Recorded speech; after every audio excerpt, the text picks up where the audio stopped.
Gloire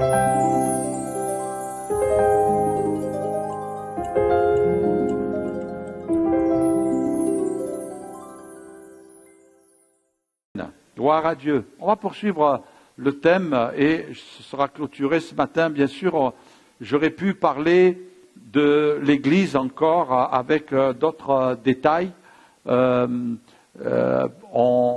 On a toutes sortes d'images dans la Bible. On aurait pu parler par exemple de l'Église qui est un troupeau de brebis, troupeau qui est dirigé par le souverain berger Jésus et par d'autres bergers qui sont les ministères que Dieu a donnés à l'Église.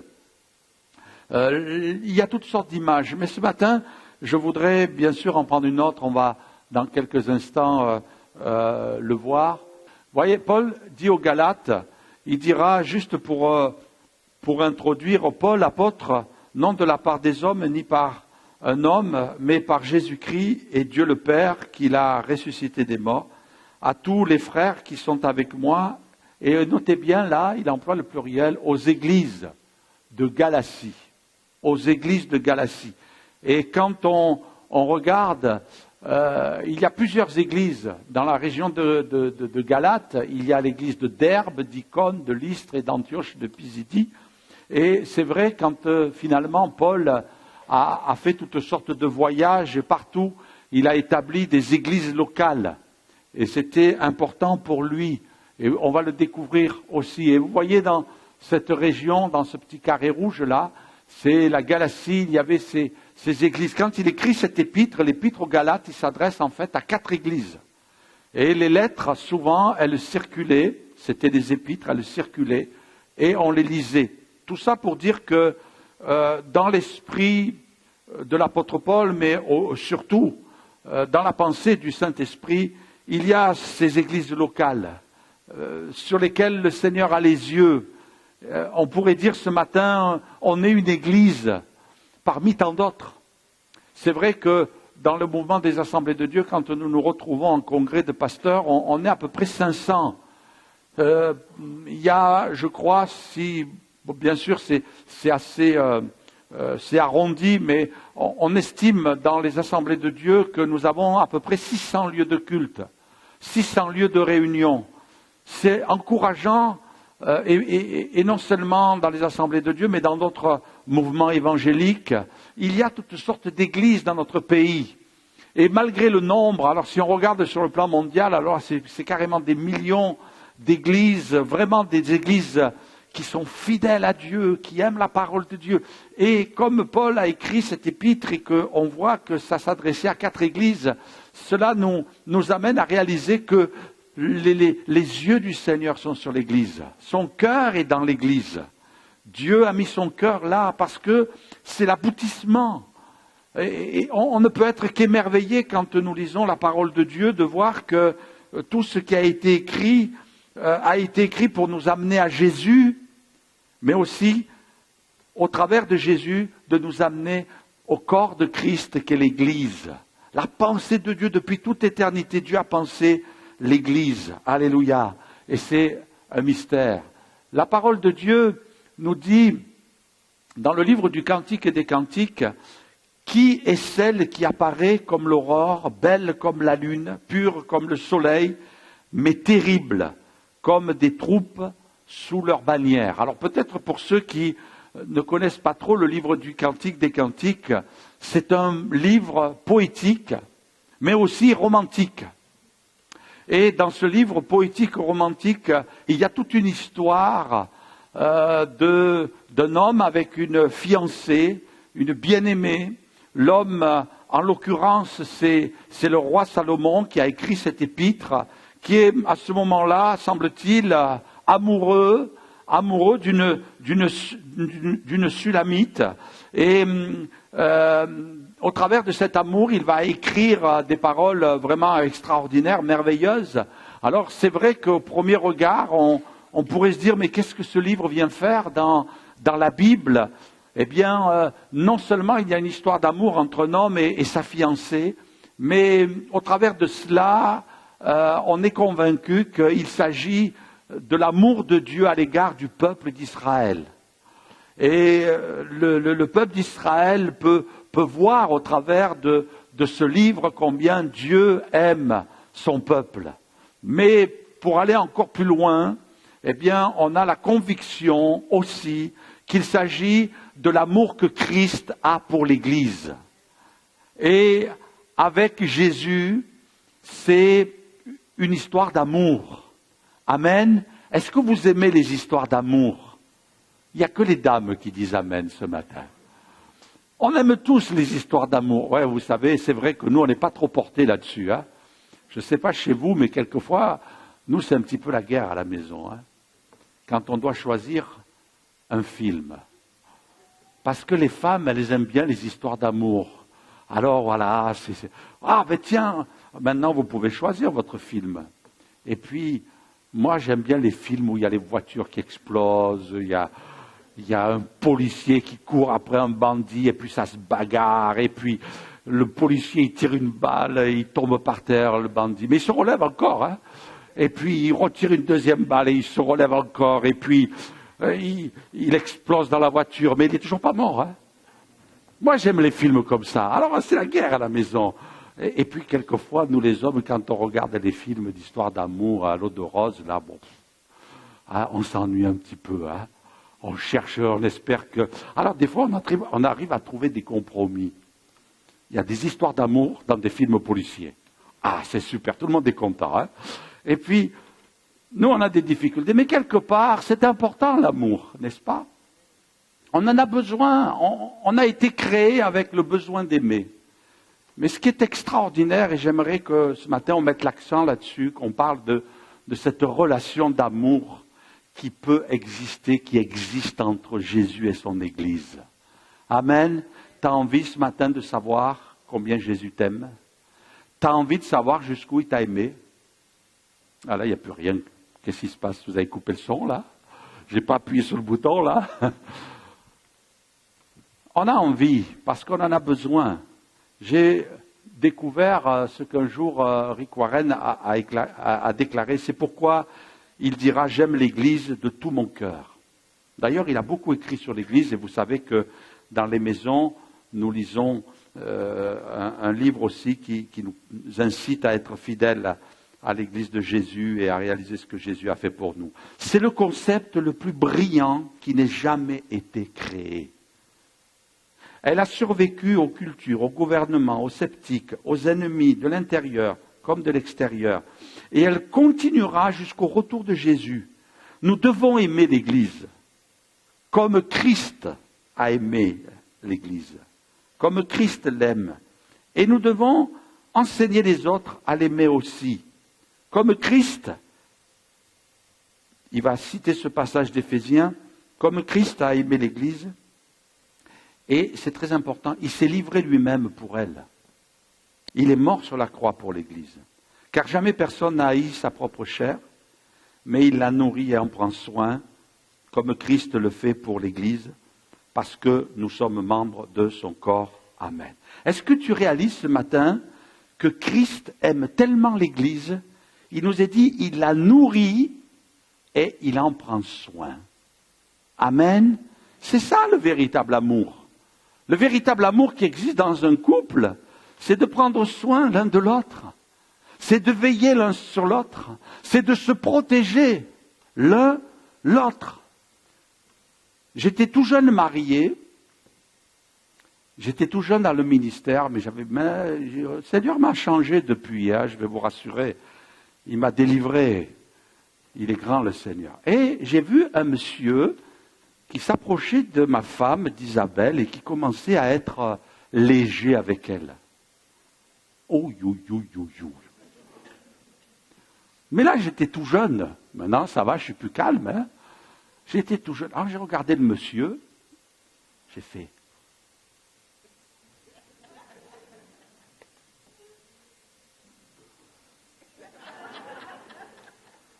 Alors, il m'a fait. Bon, bien sûr, on en a rigolé tous les deux après, hein. Mais il a compris. Elle est mariée, cette dame-là. Moi, je prends soin de ma femme, je veille sur elle. Ne la touche pas. Sinon, bon, ça c'était avant, hein. Maintenant, Jésus est passé par là. Mais c'est vrai, quelque part, c'est pas quelque chose de forcé. Au contraire, il faut se brider pour pas réagir dans des situations comme ça. Alors je me dis, si moi, en tant qu'humain, avec bien des défauts, avec bien des difficultés, avec ma nature, à combien plus forte raison, Jésus prend soin de son Église. Amen. Vous ne croyez pas qu'il y a des moments, Jésus, il dit au diable, ben oui, parce qu'il a mené un combat, il était spirituel le combat, c'est vrai, mais il y a eu quand même une sacrée bagarre à la croix. Hein. Il y a du sang qui a coulé à la croix. Hein. Et nous, on a l'impression, au premier regard, enfin je veux dire le regard humain, de dire, oh ben Jésus a été vaincu, il est mort. Oui, mais quelle raclée il a pris le diable.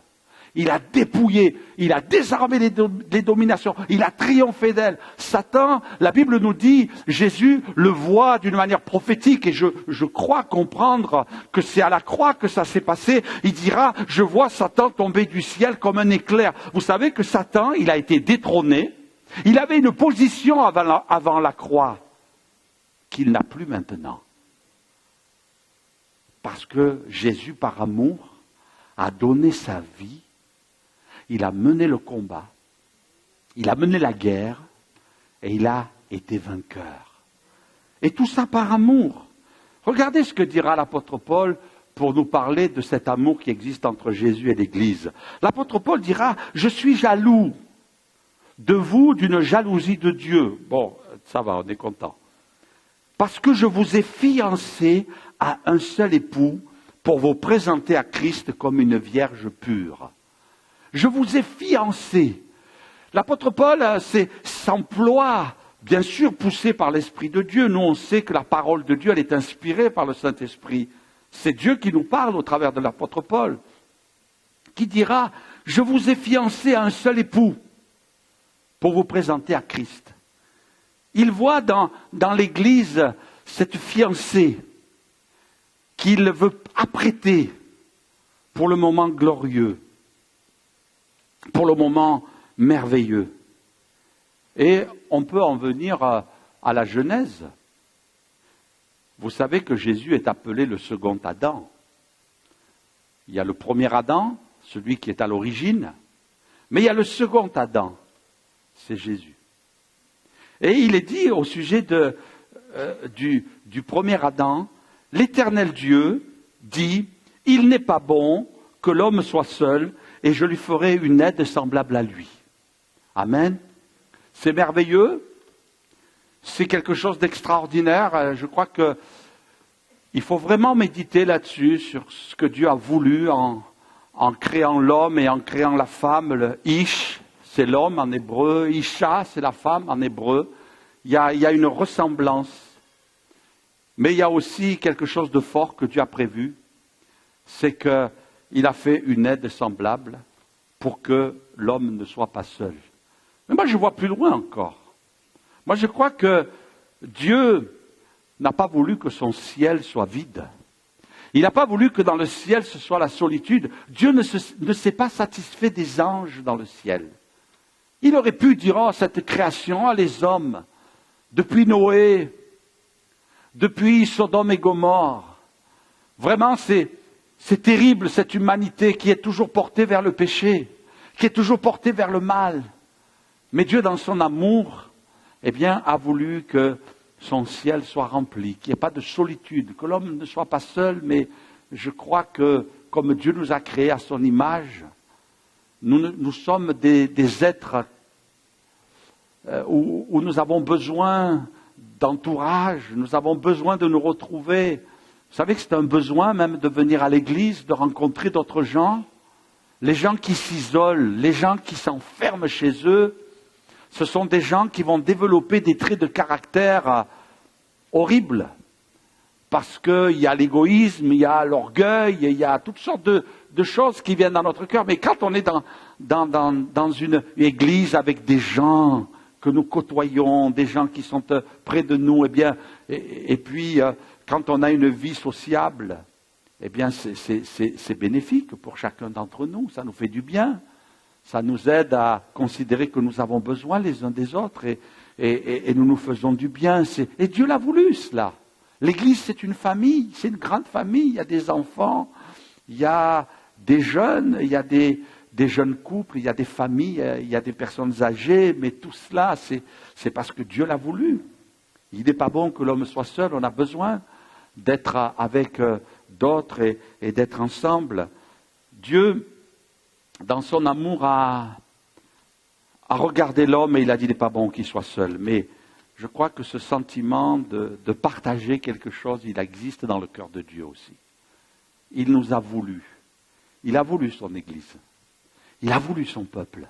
Il a voulu ses enfants. Alors, qu'est-ce que Dieu a fait? La Bible dit, alors l'Éternel fit tomber un profond sommeil sur l'homme, qui s'endormit. Première anesthésie. Et celle-là, elle n'était pas locale, hein? Elle était intégrale. Anesthésie. Et il a pris une de ses côtes et referma la chair à sa place. Et l'Éternel Dieu forma, littéralement, s'est bâti une femme de la côte qu'il avait prise de l'homme. Et il l'amena vers l'homme, et l'homme dit, voici cette fois celle qui est os de mes os, chair de ma chair, et on l'appellera femme parce qu'elle a été prise de l'homme. C'est pourquoi l'homme quittera son père et sa mère et s'attachera à sa femme, et ils deviendront une seule chair. Amen. Alléluia. Tu as le droit de dire à ton épouse, ma chérie, t'es ma côtelette préférée. Ouais. T'as été pris de ma côte. T'es ma côtelette préférée. Mais voyez-vous, il y a tout un rapprochement aussi avec l'Église. Dieu a fait plonger Adam dans un profond sommeil. Dieu a fait plonger dans la souffrance Jésus sur la croix. Et il nous est dit, Dieu a pris une côte. Et vous savez que quand Jésus a donné sa vie sur la croix, il a été blessé sur le côté. Et on a enfoncé une lance dans son côté. Et on l'a lu tout à l'heure, il s'est sacrifié pour l'Église. À la croix, il y avait la vision de l'Église. Et il nous est dit, non seulement on a pris une de ses côtes, mais il est dit, elle sera os de mes os, chair de ma chair. Ça, c'est notre identification à Jésus. C'est vrai que les couples, c'est incroyable qu'est-ce qu'on peut apprendre au travers des couples. Un jour, je lisais une petite histoire qu'on développait, dans un couple, on développait des anticorps, on développait toutes sortes de résistances physiques. Vous savez comment? Ça m'a impressionné. Au travers de nos pieds. Ouais, au travers de nos pieds. Parce que dans la maison, souvent, nous marchons à pieds nus. Ça nous arrive. Inévitablement, à un moment donné, hein, on marche à pieds nus. Et donc, on se communique comme cela, toutes sortes d'organes, d'organismes qui nous amènent à développer toutes sortes d'anticorps et de systèmes immunitaires au travers de nos pieds. J'ai lu ça l'autre jour, alors je ne sais pas, écoutez-moi, peut-être je dis une bêtise ce matin. Ça arrive de temps en temps. Mais finalement, de vivre ensemble, il y a quelque chose aussi qui se passe à tous les niveaux. Et souvent, quelquefois, on dit aux couples qui ont déjà eu quelques kilomètres au compteur, on leur dit, mais vous arrivez presque à vous ressembler. Vous parlez pareil, vous pensez les mêmes choses, enfin avec des variantes quand même. Mais quelque part, il y a quelque chose qui se crée. Os de mes os, chair de ma chair. Tu ne peux pas vivre avec Jésus sans finir, sans que tu arrives à ressembler à Jésus. Oui, le Saint-Esprit met tout en œuvre pour que les sentiments de Jésus gagnent ton cœur. Pour que tu commences à penser comme Jésus, que tu commences à raisonner comme Jésus veut que tu raisonnes. Et finalement, il y a des choses où tu n'as pas besoin que tu les entendes, mais tu as développé une certaine maturité spirituelle, parce que l'œuvre de Dieu dans ta vie, l'œuvre de la parole de Dieu, c'est de te rendre semblable à Jésus. Et d'ailleurs, c'était tellement fort à la création de l'Église, c'était tellement fort au début de l'Église que pour se moquer des chrétiens, On les appelait bien sûr les chrétiens, en fait, ça voulait dire vous êtes des petits Christ. Vous êtes des petits Christ. On a voulu se moquer d'eux. Pourquoi? Parce qu'ils voulaient ressembler à Jésus. Mais au-delà de cela, c'est vraiment ce que Dieu a voulu pour chacun de nous, c'est que nous puissions ressembler à Jésus pleinement. Quand Jésus a donné sa vie sur la croix, il nous a dit qu'à un moment donné, il y a un soldat qui est venu et qui a enfoncé la lance dans son côté. Vous avez ça dans l'évangile de Jean, chapitre 19, verset 34. Et il nous a dit qu'il est sorti de l'eau et du sang, montrant bien sûr sur le plan scientifique que Jésus était mort à ce moment-là. C'est la raison pour laquelle on n'a pas brisé ses jambes comme on l'a fait pour les autres brigands qui étaient crucifiés à côté de lui. La parole de Dieu nous donne aussi un exemple ici. Il est dit, Marie, que chacun aime sa femme comme Christ a aimé l'Église. Alléluia. Bon, là, c'est dur pour les maris, là. Hein, parce qu'il faut qu'on aime notre femme comme Christ a aimé l'Église. Wow, Seigneur, j'y arriverai pas. Hein, parce que tu aimes tellement l'Église. Toi, tu es parfait, Seigneur. Et puis, la Bible dit, il s'est livré lui-même pour elle, afin de la sanctifier, et notez bien, en la purifiant, et ça c'est l'image du sang, et en la lavant par l'eau de la parole. Quand on a percé le côté de Jésus, il est sorti du sang, il est sorti de l'eau, et l'Église a été purifiée. Ça veut dire qu'elle a été lavée, et il a lavé de ses péchés, et puis lavé par la parole de Dieu, ça veut dire aussi qu'il nous a perfectionnés, nous a sanctifiés. Pour faire paraître devant lui cette Église glorieuse, sans tache, ni ride, ni rien de semblable, mais sainte et irréprochable. C'est ainsi que le mari doit aimer sa femme comme son propre corps. Celui qui aime sa femme, il s'aime lui-même. Car jamais personne n'a haï sa propre chair, mais il la nourrit et en prend soin comme Christ le fait pour l'Église. Il la nourrit et il en prend soin. Parce que nous sommes membres de son corps. C'est pourquoi l'homme quittera son père et sa mère et s'attachera à sa femme, et les deux deviendront une seule chair. Ce mystère est grand. Je dis cela par rapport à Christ et à l'Église. Amen. Du reste, que chacun de vous aime sa femme comme lui-même, et que la femme respecte son mari. Jésus, lui, il a donné sa vie, mais il est dit, l'homme, il quittera son père et sa mère. Jésus a quitté le ciel de gloire, il a quitté le Père céleste. Il est descendu sur la terre. Et même sur cette croix, il va dire, mon Dieu, pourquoi m'as-tu abandonné? Il a vraiment connu l'éloignement du Père. Et qu'est-ce qui se passe? C'est que Jésus est venu racheter pour qu'il nous ramène à lui et qu'il fasse de nous son peuple, ses enfants. Et il est allé dans le ciel. Amen. Il est auprès du Père. Et vous savez ce que Jésus fait depuis 2000 ans? Il prépare le mariage. Amen. Il prépare le mariage. Ça va être un sacré mariage, hein? Plus de 2000 ans de préparation. Jésus a dit, je vais vous préparer une demeure à chacun. On va avoir notre maison. Qui c'est qui me veut comme son voisin? Et on l'a supporté quelques années ici, là. Bon, pasteur, si tu peux mettre des distances, hein. J'aimerais bien qu'il y ait d'autres voisins, hein. Surtout s'il faut passer l'éternité avec toi. D'accord, c'est comme vous voulez. Vous pouvez qu'être mon voisin de gauche, parce que mon voisin de droite, c'est ma femme. Et oui, il n'y aura plus de mari, on n'aura plus on n'aura plus à vivre notre vie de couple. Non, c'est la raison pour laquelle on sera voisin. Bon, il faut l'accepter. Je lui dis, habite pas trop loin de moi, quand même. Je t'aime tellement que je veux passer l'éternité avec toi. Ah je vous avais dit tout à l'heure, vous voulez des histoires d'amour? Ah alors là, ce matin, je vous en mets, je mets le paquet, hein. Ouais. Mais c'est une histoire d'amour. Regardez ce que dit l'apôtre Jean dans l'Apocalypse. Réjouissons-nous, soyons dans l'allégresse et donnons-lui gloire, car les noces de l'agneau sont venues, son épouse s'est préparée. Amen. Gloire à Dieu. Sûrement que tu as été dans des beaux mariages, c'était merveilleux, c'était la fête, mais là, mes amis, ça va être la fête, mais avec un grand F. Ouais. Ça va être merveilleux. Ça va durer même plusieurs années, si on ne s'est pas trompé.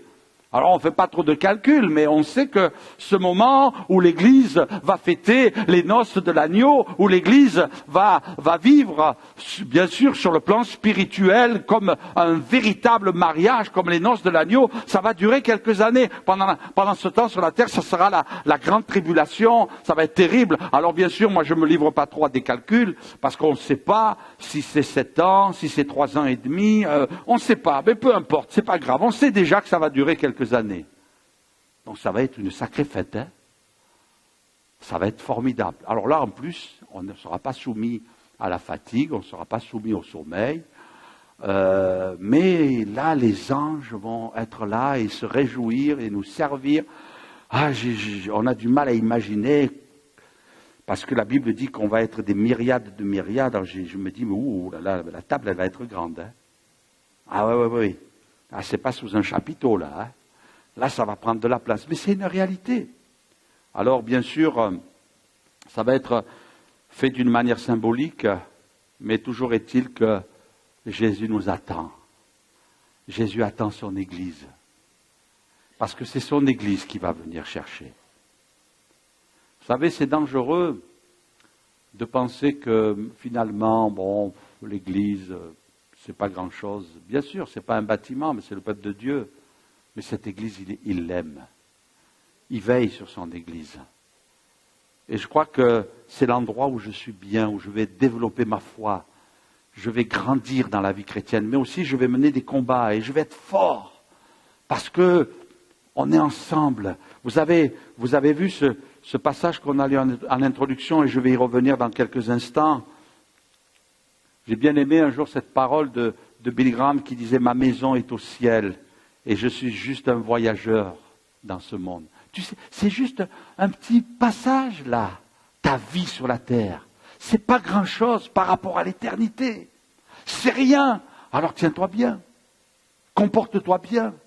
Vis à fond la vie chrétienne. Sois fidèle. Parce que tout est vanité. Tu vas tout laisser sur cette terre. Mais par contre, tout ce que tu auras fait dans la vie chrétienne, la manière dont tu auras servi le Seigneur, la manière dont tu auras marché dans la vie chrétienne, la manière dont tu auras considéré tes frères et sœurs, eh bien ça va avoir des répercussions dans l'éternité. C'est terrible quand même à la fois. Parce que nos œuvres, elles vont nous suivre.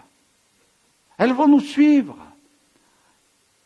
Et non seulement nous serons récompensés, mais nous aurons une position aussi dans le ciel par rapport à la manière dont on aura vécu notre vie chrétienne. Alors il faut mettre le paquet, mes amis. Il faut être sérieux.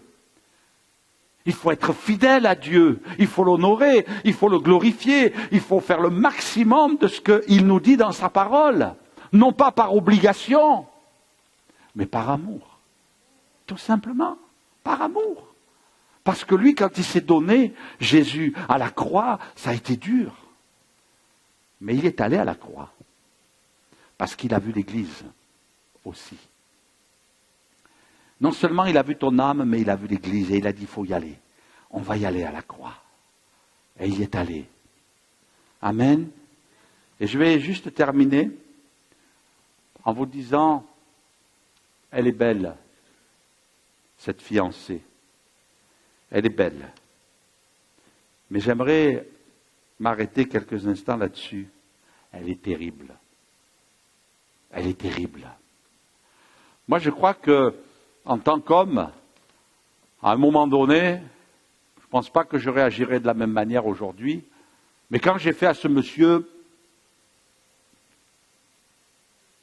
j'imagine que les femmes avec d'autres paramètres, elles sont un petit peu pareilles. Hein. Touche pas à mon homme, touche pas à mon mari, sinon tu vas voir. Vous savez, les femmes,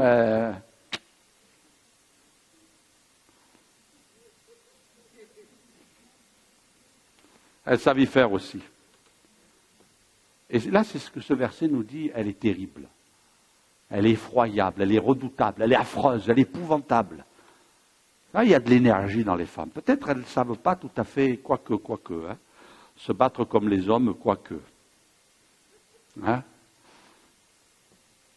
Mais il y a de la force à l'intérieur. Et je crois que l'Église, elle est terrible aussi. Et ça, on l'oublie quelquefois. On pense que l'Église, c'est quelque chose de léger, de banal. Même il y a des gens qui ont dit, oui, mais vous êtes faibles, vous les chrétiens, t'es mon œil. Viens vivre la vie chrétienne pendant quelques mois, tu vas voir, tu vas changer de discours. Parce que dans la vie chrétienne, on se bat. Et puis on prend des coups. Mais on sait aussi en donner, spirituellement, bien sûr. Oui, on prend des coups dans la vie chrétienne. C'est pas facile d'être chrétien. Mais il faut que l'Église, elle se batte jusqu'au bout.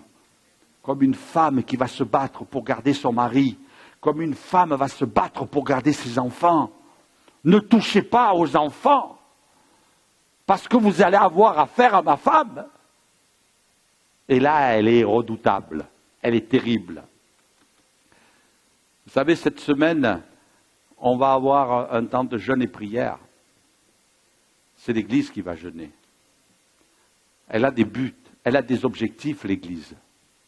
Elle ne va pas jeûner parce qu'on a envie de jeûner. Non, c'est trop dur. Moi, ça ne m'intéresse pas de jeûner pour jeûner. Et c'est dur de jeûner. Hein? On a plus de facile à déjeuner qu'à jeûner. C'est pas vrai? C'est facile de déjeuner. Mais c'est dur de jeûner. Ben oui. Il y en a qui jeûnent et tout de suite après ils déjeunent. Mais non, ce n'est pas du jeûne, ça.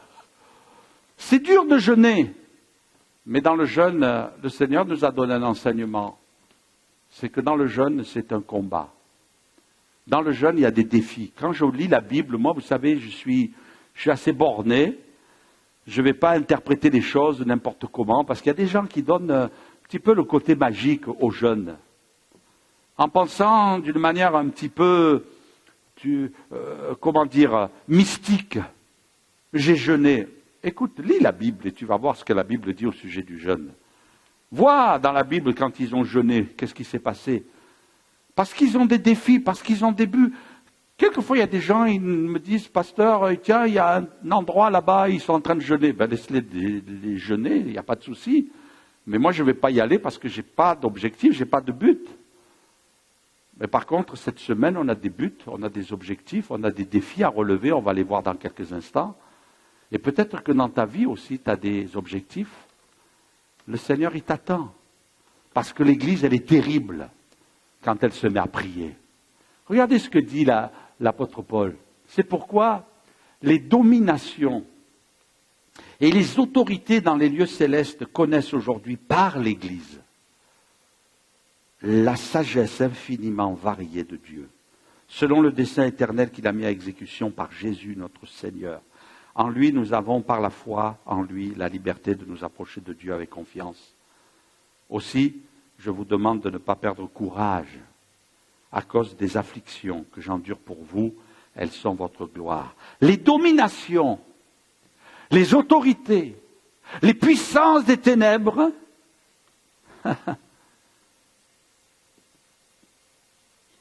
ils savent qu'il y a la manifestation de toute la sagesse de Dieu dans l'Église. Ils le savent. Les dominations, les puissances des ténèbres, ils ont peur de l'Église.